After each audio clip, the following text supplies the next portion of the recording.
نحمده ونصلي على رسوله الكريم اما بعد فاعوذ باللہ من الشیطان الرجیم بسم اللہ الرحمن الرحیم۔ سن 8 ہجری رمضان المبارک کے ماہ مقدس میں 20 رمضان المبارک کو مکہ فتح ہوا۔ مسلمانوں کو فتح مبین ملی۔ یہ وہ موقع تھا کہ کفار اور مشرکین مسلسل معاہدات کی خلاف ورزی کر رہے تھے۔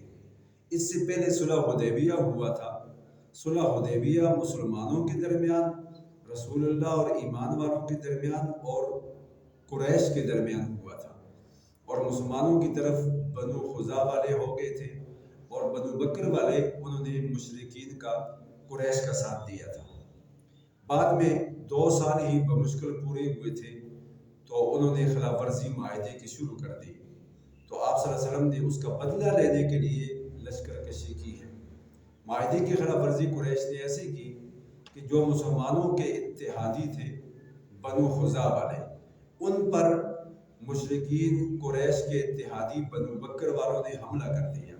ایسا حملہ کیا کہ ان کو خانہ کعبہ میں بھی معافی نہ دی۔ وہ خدا کا واسطہ دیتے رہے تو انہوں نے کہا کہ خدا بھی کوئی بھی نہیں ہے، آج کوئی خدا نہیں ہے۔ انہوں نے خدا کے واسطے کو بھی نہیں قبول کیا، معافی نہیں دی۔ اور قریش والوں نے، ان کے بڑے بڑے سرداروں نے اپنے منہ پر نقاب چڑھا کر کے ان کے ساتھ مل کر کے بنو بکر کا ساتھ دیا اور بنو خزاع پر حملہ آور ہوتے رہے مسلسل۔ خانہ کعبہ میں بھی ان کو معاف نہ کیا، ان کی عورتوں کو قتل کیا، ان کے بچوں کو قتل کیا۔ تقریباً لگ بھگ 40 آدمی ان کی جان بچا کر کے بھاگ کے جناب رسول اللہ صلی اللہ علیہ وسلم کے پاس آئے اور آ کر کے اپنی انہوں نے درد بھری داستان سنائی۔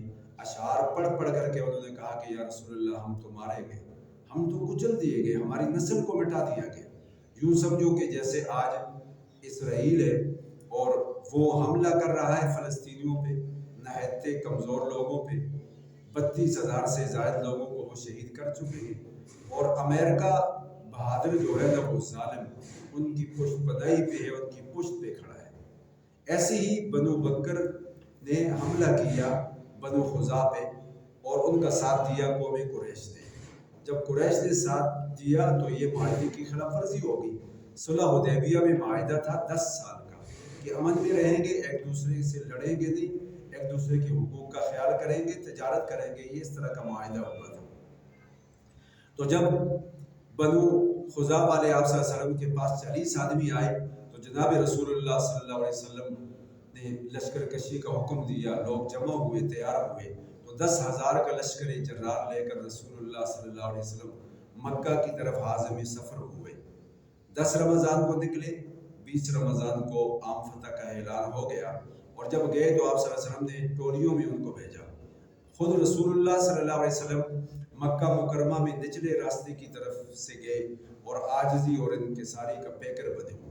آپ کی اونٹنی پر سوار آپ کے ایک غلام حضرت زید بن حارثہ، ان کے لخت جگر حضرت اسامہ بن زید تھے۔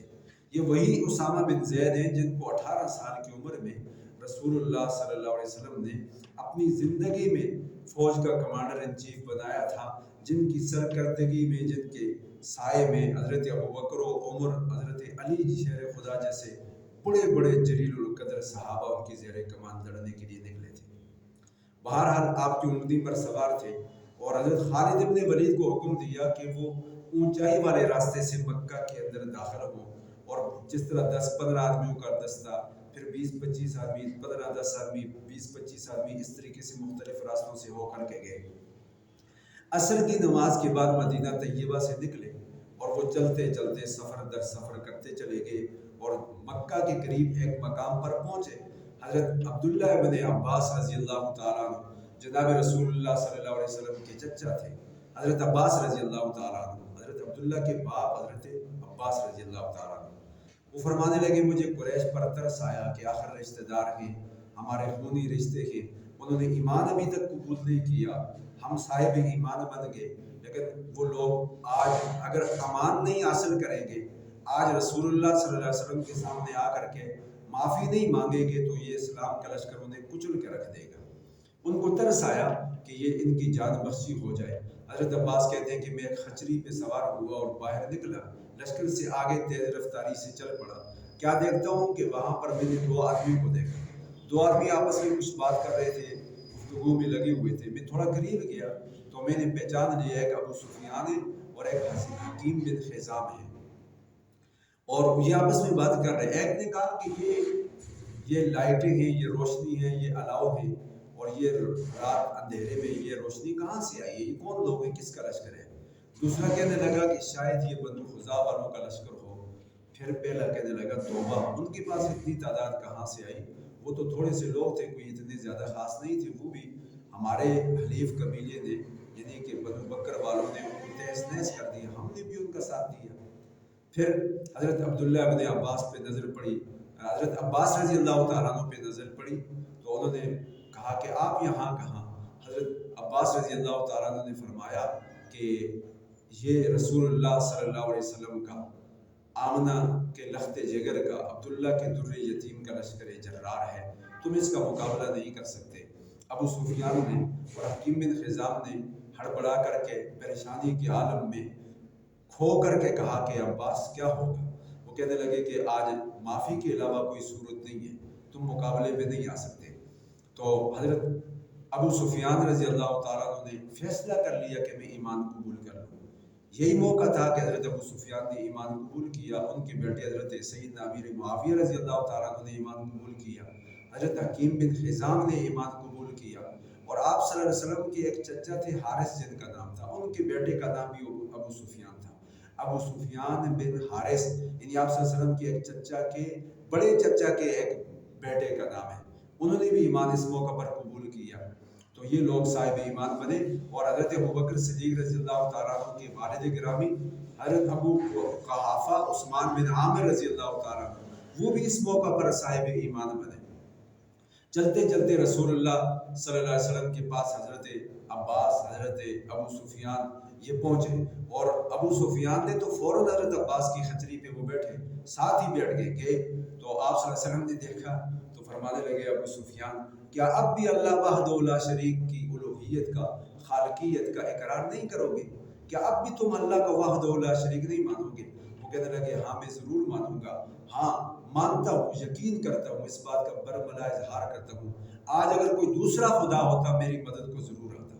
لہٰذا اللہ وحدہ لا شریک ہے, آپ کی نبوت, رسالت اور پیغمبری پر ایمان لاتا ہوں. انہوں نے سر تسلیم خم کر دیا, ایمان قبول کر لیا. اور پھر آپ صلی اللہ علیہ وسلم چلتے چلتے جب مدینہ طیبہ میں داخل, مکہ مکرمہ میں جب داخل ہوئے تو لوگ حیران ہیں, تھر تھر کانپ رہے ہیں, پسینے میں شرابور ہیں, پریشانی کے عالم میں ہیں کہ کیا معلوم آج کیا بنے گا. ہر ایک کو اپنا اپنا کیا معلوم تھا. کسی نے تو آپ صلی اللہ علیہ وسلم کی لاڈلی بیٹی پر جو حاملہ تھی, وہ جو صاحب اولاد ہونے والی تھی, ان کے پیٹ میں بچہ تھا, اس پر بھی نیزہ مارا تھا, جس زخم کی وجہ سے آپ صلی اللہ علیہ وسلم کی لخت جگر وفات پا گئی تھی. اور کوئی ایسے بھی تھے جنہوں نے حضرت جس طرح وحشی تھے جنہوں نے حضرت حمزہ رضی اللہ تعالیٰ عنہ کو شہید کیا تھا, اور حضرت حمزہ رضی اللہ تعالیٰ عنہ کا کلیجہ چبانے والی بھی وہاں پر تھی. آپ صلی اللہ علیہ وسلم پر کوڑا کرکٹ پھینکنے والے بھی تھے, تانے دینے والے بھی تھے, الزام لگانے والے بھی تھے, آپ صلی اللہ علیہ وسلم کی توہین کرنے والے بھی تھے.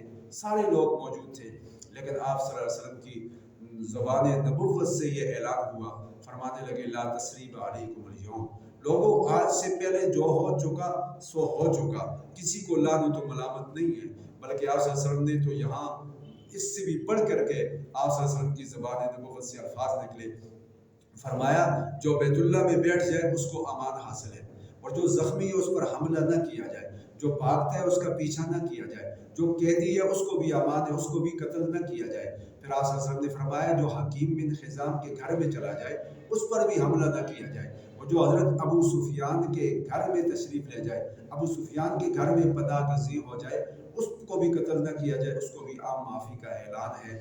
یہ آپ صلی اللہ علیہ وسلم کی زبان نبوت سے یہ الفاظ نکلے. پھر آپ صلی اللہ علیہ وسلم نے ایک خطبہ دیا, فرمانے لگے, قرآن مجید کی آیات ہیں, فرمایا کہ تمہیں ایک مرد عورت سے پیدا کیا, پھر تمہارے مختلف قبیلے بنا لیے, سورہ حجرات کی آیات ہیں. اور پھر فرمایا وہ اس لیے کہ تمہارا تعارف اور تمہاری پہچان اور شناخت ہو آپس میں. ان اکرمکم عند اللہ اتقاکم, اللہ کے ہاں برگزیدہ، پسندیدہ، عزت والا، شان والا، فضیلت والا، مقام و مرتبے والا وہ ہے جو متقی پرہیزگار ہے، چاہے جس قبیلے سے ہو، جس قوم سے ہو، جس علاقے سے ہو، جہاں کہیں سے بھی۔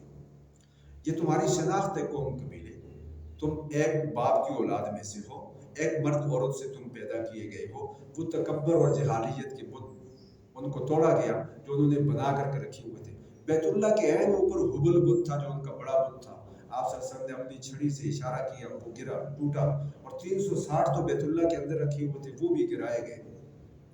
آپ صلی اللہ علیہ وسلم نے ان کو جب گرایا تو ایک روایت کے اندر آتا ہے کہ آپ کے بھانجے علی ان کا نام تھا، وہ تھے جو آپ صلی اللہ علیہ وسلم نے ان کو اپنے کندھوں پہ بٹھایا تو انہوں نے ان بتوں کو نبی کے کندھوں پہ چڑھ کر توڑا۔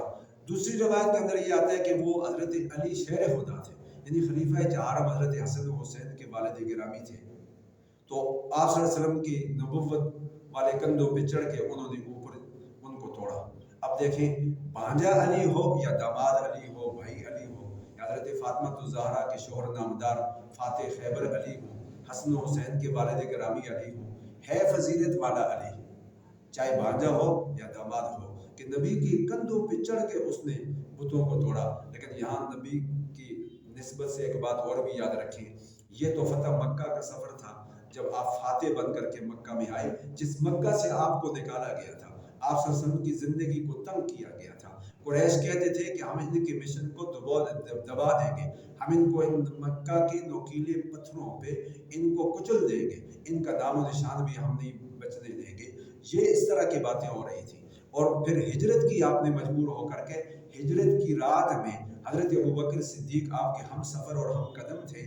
چلتے چلتے جب آپ صلی اللہ علیہ وسلم تھکنے لگے تو حضرت ابوبکر صدیق نے فرمایا کہ یا رسول اللہ تشریف لائیں، آپ میرے کندھوں پہ سوار ہو جائیں۔ تو حضرت ابوبکر رسول اللہ کی سواری بنے۔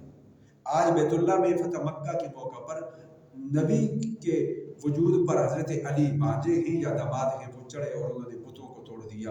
ہم علی سے بھی محبت کرتے ہیں، ابوبکر سے بھی محبت کرتے ہیں، اہل بیت سے بھی پیار ہے، اور اصحاب رسول سے بھی ہمیں پیار ہے۔ نبی پاک ہیں، صحابہ پاک ہیں، اہل بیت پاک ہیں، قرآن پاک ہے، ازواج پاک ہیں، بنات پاک ہیں، پاک نبی کے پاک اصحاب، پاک نبی کی پاک ازواج، پاک نبی کی پاک اولاد، پاک نبی کا پاک گلا۔ ہم تو یوں مانتے ہیں اس انداز میں، صحابہ ہمارے دل کی دھڑکن ہے، اہل بیت ہمارے دل کی دھڑکن ہے۔ صحابہ و اہل بیت کیسے ہیں؟ ایک ہمارا دایاں کان، ایک ہمارا بایاں کان۔ صحابہ اور اہل بیت کیسے ہیں؟ ایک ہمارا دایاں بازو، ایک ہمارا بایاں بازو۔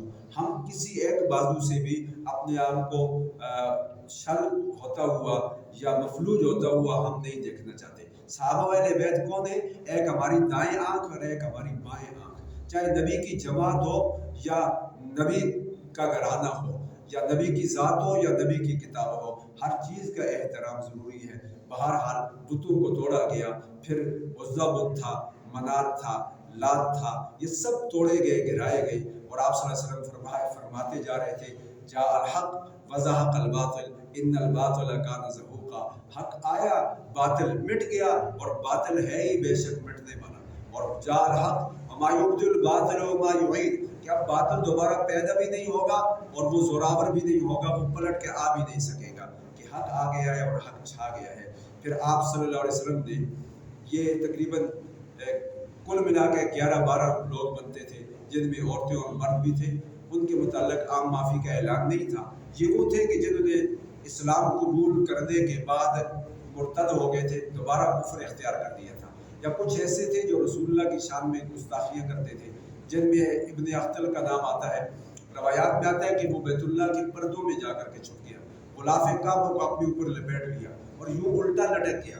یہ الٹا لٹکنا مشرکین کے نزدیک ایک بہت بڑی خاص قسم کی ایک توبہ کی ایک علامت تھی۔ تو آپ صلی اللہ علیہ وسلم کا فرمان تھا کہ اگر وہ بیت اللہ کے پردوں میں بھی نظر آئے، اس کو وہاں بھی قتل کر دیا جائے۔ کیوں؟ یہ رسول اللہ کا گستاخ تھا۔ مکہ فتح کے موقع پر، فتح مکہ کے موقع پر عام معافی کا اعلان ہوا، لیکن گستاخ رسول کو اس دن بھی معافی نہیں، حرم محترم میں بھی معافی نہیں۔ یہ بات ذہن میں رکھیں۔ آپ صلی اللہ علیہ وسلم نے کلیجہ چبانے والے کو معاف کیا، چچا کو قتل کرنے والے کو معاف کیا، کوڑا کرکٹ پھینکنے والے کو معاف کیا، لیکن جس نے ذات نبوت رسالت اور پیغمبری کی توہین کی ہے نا، اس کو معاف نہیں کیا۔ اور اس کو آج بھی معافی نہیں ہے، غیرت مند امت تا قیامت اس کو معاف نہیں کرے گی۔ رسول اللہ کے گستاخ کی ایک ہی سزا، سر تن سے جدا، دوسری کوئی سزا ہم نہیں مانتے۔ اس حوالے سے ہم حساس ہیں، اس حوالے سے یہ ہمارا موت و زندگی کا معاملہ ہے کہ رسول اللہ کے ختم نبوت کے منکر اور دشمن کو ہم معاف نہیں کر سکتے، برداشت نہیں کر سکتے، چاہے وہ مرزا قادیانی لعنتی ہو یا کوئی اور گستاخی کرے، بے ادبی کرے، وہ مسلمانوں سے، ایمان والوں سے بچ نہیں سکے گا۔ اگر آئین اور قانون کے اندر زور اور پاور ہے تو آئین قانون کے ذریعے، نہیں تو پھر ہم رسول اللہ کی عزت و حرمت پر جان دینا بھی جانتے ہیں، جان لینا بھی جانتے ہیں، اس پر کمپرومائز اور سمجھوتا نہیں ہو سکتا۔ عام معافی کا اعلان ہو گیا، پھر اس کے بعد آپ صلی اللہ علیہ وسلم نے 15 دن مکہ میں قیام کیا، پھر واپس مدینہ طیبہ تشریف لے گئے، اور یہ مکہ وہ شہر تھا جو آپ صلی اللہ علیہ وسلم کا اپنا شہر تھا، یہاں سے آپ صلی اللہ علیہ وسلم کو نکالا گیا تھا۔ جب آپ واپس پلٹ کے آئے تو کافروں نے جو معاہدے کی خلاف ورزی کی تھی نا، ان کو سبق سکھانے کے لیے واپس تشریف لائے تھے۔ تو مسلمانوں، 20 رمضان المبارک کو مکہ فتح ہوا، 10 رمضان کو عصر کی نماز کے بعد مدینہ طیبہ سے عازم سفر ہوئے۔ اب دیکھیں، ان کا روزہ بھی تھا، انہوں نے سفر بھی کیا، ان کا روزہ بھی تھا، انہوں نے تہجد بھی پڑھی، نمازیں بھی پڑھی، انہوں نے سحری افطاری بھی کی، انہوں نے مکہ بھی فتح کیا۔ آج ہم اتنا بھی نہیں کر سکتے کہ قرآن مجید کی تلاوت خشوع و خضوع سے، ذوق و شوق سے کریں، نماز ذوق و شوق خشوع و خضوع سے پڑھیں۔ نماز تراویح ہوتی ہے، کوئی 4 پڑھ کے بھاگ جاتا ہے، کوئی 8 پڑھ کے بھاگ جاتا ہے۔ ارے اللہ کے بندو، صحابہ کرام نے مسجد نبوی میں اس وقت کا جو سب سے بڑے قرات میں ماہر تھے، حضرت ابی بن کعب رضی اللہ تعالیٰ عنہ، حضرت عمر نے مقرر کیا کہ اس ایک امام کے پیچھے ہم 20 رکعت نماز تراویح پڑھیں گے۔ اس سے پہلے بھی 20 پڑھی جاتی تھی، لوگ علیحدگی میں الگ الگ 2-4 آدمی مل کے پڑھتے، کوئی اکیلا پڑھ لیتا، کیونکہ آپ صلی اللہ علیہ وسلم نے جب عبادت 3-4 دن کی، پھر فرمایا کہ یہ رمضان کے روزے یا عام 5 نمازیں فرض ہونے سے پہلے یہ تہجد فرض تھی آپ صلی اللہ علیہ وسلم پر۔ پھر فرمایا کہ یہ اللہ کو اتنی پسند تھی کہ میں نے اپنی امت کی مشقت کے حوالے سے سوچا کہ کہیں یہ امت پر فرض نہ کر دی جائے، تو آپ صلی اللہ علیہ وسلم نے اکیلے ہی پڑھی، لیکن 20 رکعت۔ حضرت ابو بکر صدیق نے بھی پڑھی 20 رکعت، باقی صحابہ بھی 20 ہی پڑھتے رہے۔ اور پھر حضرت عمر نے ایک کو امام بنا کر کے پیچھے پوری امت کو کھڑا کر دیا۔ آج بھی مسجد نبوی میں، خانہ کعبہ میں 20 رکعت پڑھی جاتی ہے۔ تو صحابہ کرام کی 20 رکعت تو وہ 5-6 گھنٹے کی عبادت تھی، ہماری تو 1.5 گھنٹے کی بھی ٹوٹل نہیں بنتی، اس میں بھی پیچھے کچھ لوگ بیٹھ جاتے ہیں۔ زندہ لاشیں پڑی ہوتی ہیں، ایک لاش وہ ہوتی ہے جو مرنے کے بعد امام کے سامنے ان کو رکھا جاتا ہے چارپائی پہ، کچھ لاشیں وہ ہوتی ہیں جو امام آگے نماز پڑھا رہا ہوتا ہے، وہ پیچھے پڑے ہوتے ہیں۔